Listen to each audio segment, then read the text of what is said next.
Juca, bom, todos sabem aí que o balanço do ano passado do Corinthians foi um balanço muito complicado, né? Um time que tem um histórico recente aí muito vencedor, né? Quer dizer, já é um clube com uma tradição imensa, um porte muito grande, né? E com um histórico recente muito vencedor. Mas de 2016 para cá, a gente tem visto uma piora contínua dos números, né? Uma situação ela é muito nítida. Nesse ano, a piora foi acelerada, né? Quer dizer, as coisas pioraram, parece que é um caminhão descendo a ladeira que, né, ficou sem freio, né? Então você vê, eu vou dar só alguns números aqui. Em um ano em que o mercado como um todo cresceu 17%, eu me refiro aos 35 clubes que nós analisamos aqui, 17% de crescimento, o Corinthians teve queda de 9% nas receitas, de 9% nas receitas. Essa queda de 9%, ela foi acompanhada por um aumento das despesas de 23%. Então, o cara teve 9% de queda nas receitas, mas elevou em 23% as despesas. E essa elevação foi basicamente em folha salarial e contratação de jogadores, né?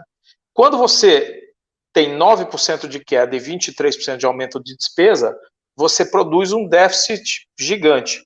177 milhões de reais, 115 milhões no clube no futebol, 61 milhões no clube social. 177 milhões de reais, o segundo maior déficit da história do futebol brasileiro. Ele bateu o Botafogo de 2014 e ficou atrás agora somente dessa coisa do Cruzeiro que a gente viu esse ano.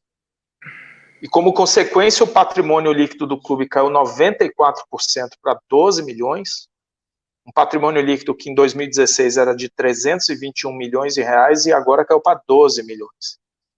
E o endividamento líquido explodiu 39% para 765 milhões, um dos 4 maiores do Brasil, e todos mais ou menos na mesma casa, Botafogo, Cruzeiro, Inter e Corinthians, com um atenuante para o Inter porque o estádio está na conta e um agravante para o Corinthians porque o estádio não está na conta, né? E a gente sabe, né, o resultado disso é dentro de campo, é perda da capacidade de investimento ou tentar manter a capacidade de investimento fazendo mais loucuras. Mas a gente sabe que um clube desse tamanho, com uma torcida desse tamanho, uma capacidade de geração de receita como o Corinthians tem, ele pode, em um trio de anos aí, mudar completamente de cenário.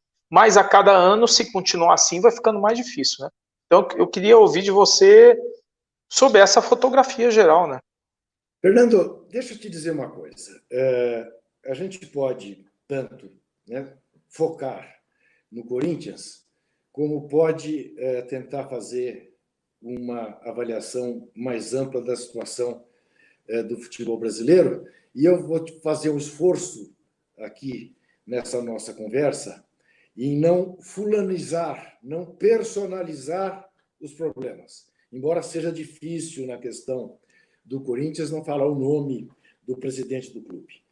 Mas veja bem, há anos, e eu acho que desde que comecei a minha carreira como jornalista, 50 anos atrás, eu tenho coisas muito claras na cabeça, muito claras, e que não acontecem a tal ponto que eu, quando fui fazer um livro autobiográfico, dei o título Confesso que Perdi, porque eu cheguei à conclusão que se quando eu tinha 20 anos eu pensava que o futebol brasileiro precisava fazer uma porção de coisas. Estava chegando aos 70, hoje tenho 70, mas quando fiz o livro tinha 68.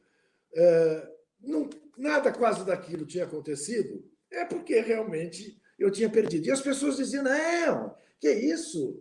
Como perdeu? Você ganhou. Olha o Ricardo Teixeira, em que situação ficou. O Marco Polo Del Nero, o Maris, o Marinho está preso, o Avelange morreu desgraçado. Nada disso me faz feliz, nada disso me fez feliz. Eu queria, o que eu queria? Eu queria ter visto aquele movimento de 87 que redundou na Copa União, o Clube dos 13, né, se desenvolver como uma liga de futebol dos clubes brasileiros. Né? Lembre-se, o Clube dos 13 nasce 5 anos antes da Premier League. Né? Se é verdade que o futebol brasileiro, durante muito tempo, podia ser considerado, pelos talentos que tinha, a NBA do futebol, nós perdemos essa chance. Nós jogamos fora esta chance pela incapacidade dos dirigentes de clube no Brasil serem capazes de sentar na mesma mesa e pensar o produto futebol, como fazem as ligas americanas dos seus mais diversos esportes.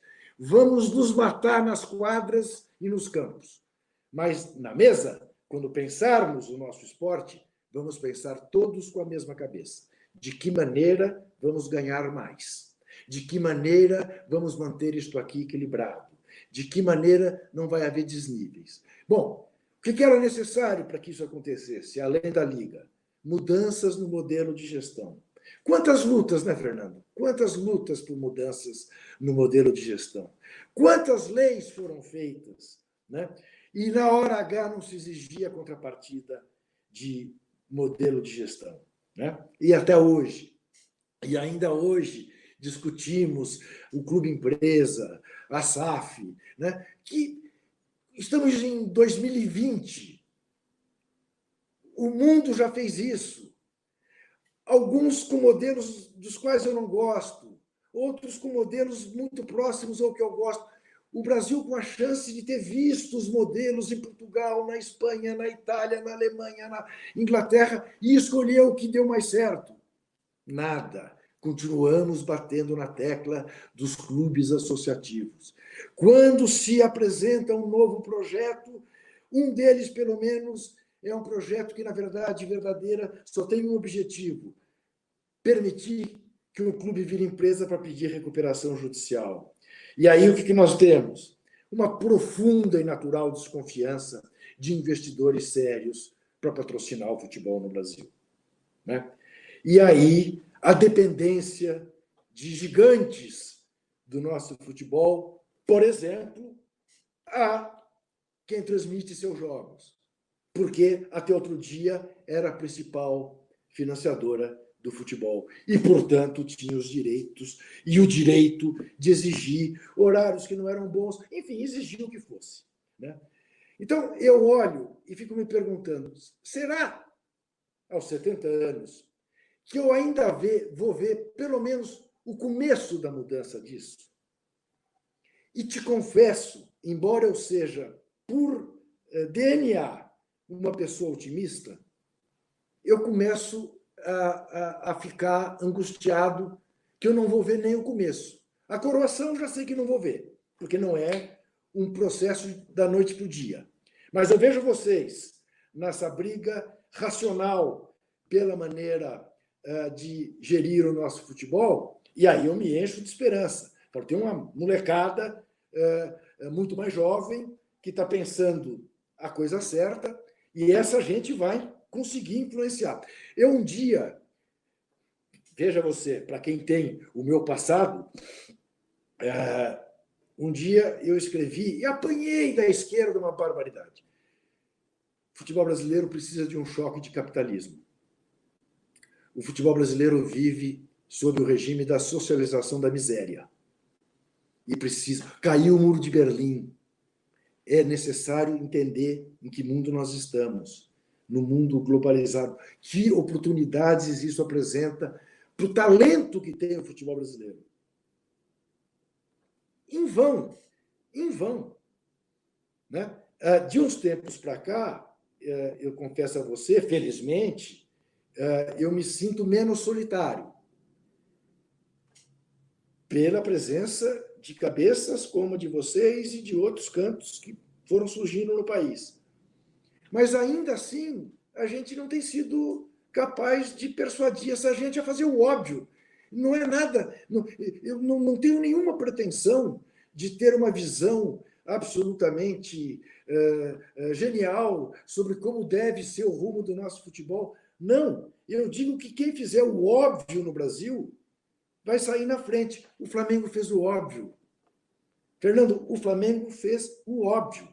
Apanhou 3 anos, ainda conseguiu ganhar uma Copa do Brasil ali, porque mata-mata tudo é possível. Bom, mas não estava à altura, não estava à altura, não estava à altura, e agora botou a vantagem que botou na frente dos outros.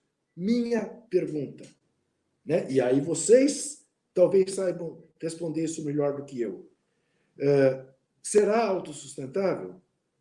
Porque a gente já teve essa sensação com o Palmeiras nos anos 90, a gente teve essa sensação com o São Paulo na primeira década do ano 2000, né? Nós tivemos isso com o Corinthians entre 2010 e 2020, né? Parecia que o presidente do Corinthians prometia que em 5 anos o Corinthians estaria entre os 3 principais clubes do mundo, né? Já tinha casa própria, já tinha CT, tinha sido campeão do mundo, tinha vencido o trauma de não ganhar a Libertadores, ganhava Campeonato Paulista com o pé nas costas, ganhou, sei lá, 2 brasileiros ou 3 brasileiros, 3, durante esses 10 anos. Isso tudo se desvaneceu assim, pá, acabou. Será que o Flamengo vai se manter? Ou amanhã uma crise política no Flamengo, o Flamengo perde 2 jogos que não contava perder, faz uma loucura e não sei. Não tenho confiança nenhuma, porque continuo a não confiar no modelo de gestão, né? Por mais que a gente tenha visto a maneira como o Flamengo foi capaz de sanear as suas finanças. Então, só tenho dúvidas. E aí, acrescento, né? Aumenta a minha angústia. Você sabe que eu vi, inclusive publiquei no blog, reproduzi a live que vocês fizeram com o Marcelo Campos Pinto. Eu assino embaixo tudo aquilo que o Marcelo Campos Pinto disse para vocês. Tudo aquilo. Com pouquíssimas divergências. O que me incomoda é que quando ele esteve à frente e pôde fazer, não apenas não fez, como não teve a tranquilidade de fazer uma autocrítica. A gente pede tanta autocrítica dos governos do PT, e é justo que se peça, mas ninguém gosta de fazer autocrítica no Brasil. Porque eu convivi dentro das organizações Globo com o Marcelo como o homem da Globo Esporte. Era contra o campeonato de pontos corridos, que agora ele diz a favor. Trabalhou para matar a Copa do Nordeste, que era uma grande, e voltou a ser, um caminho para os clubes do Nordeste. E não justifique dizendo que estava cumprindo papel, fazendo aquilo que os donos da empresa determinavam, porque eu também conheci os 3 marinhos. Nenhum deles dá palpite nisso, até porque sabem que não entendem disso. As empresas não falam. Somos nós que trabalhamos nas empresas que falamos por elas. Nós é que fazemos. A Globo acha isso, a Globo não acha nada. Quem está tocando um determinado assunto da Globo é que acha aquilo. Algumas coisas, evidentemente, de acordo com a orientação dos donos, outras não. O senhor Roberto Tivita nunca me disse como dirigir a Placar. Nem entendia do assunto. Aliás, para mim era um bálsamo. Fazia o que eu bem entendia. Ia para as faculdades de jornalismo fazer palestra e dizia que eu era um cara bem-aventurado, porque o meu patrão dizia que o patrão nosso, patrão do jornalista, não eram os governos, não eram os anunciantes, eram os leitores.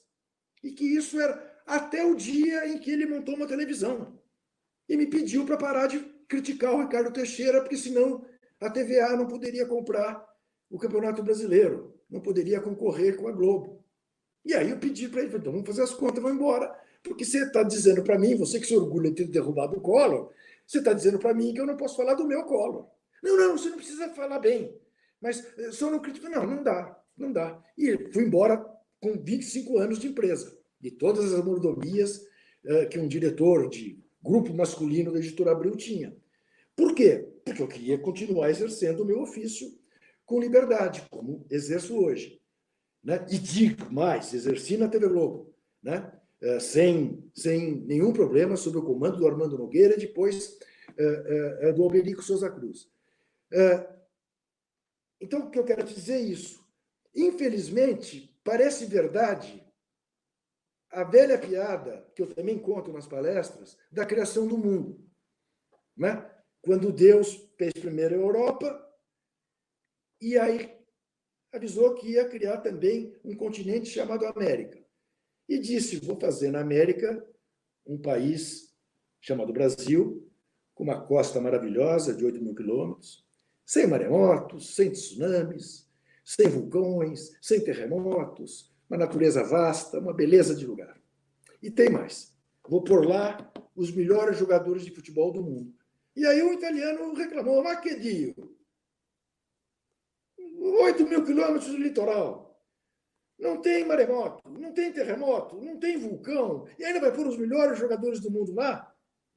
Mas você vai ver os cartolas, vou pôr os piores. Entendeu? É isso. É isso. Quer dizer, parece isso, que sentenciaram que o nosso futebol tem que ser mal administrado, porque senão a vantagem é muito grande.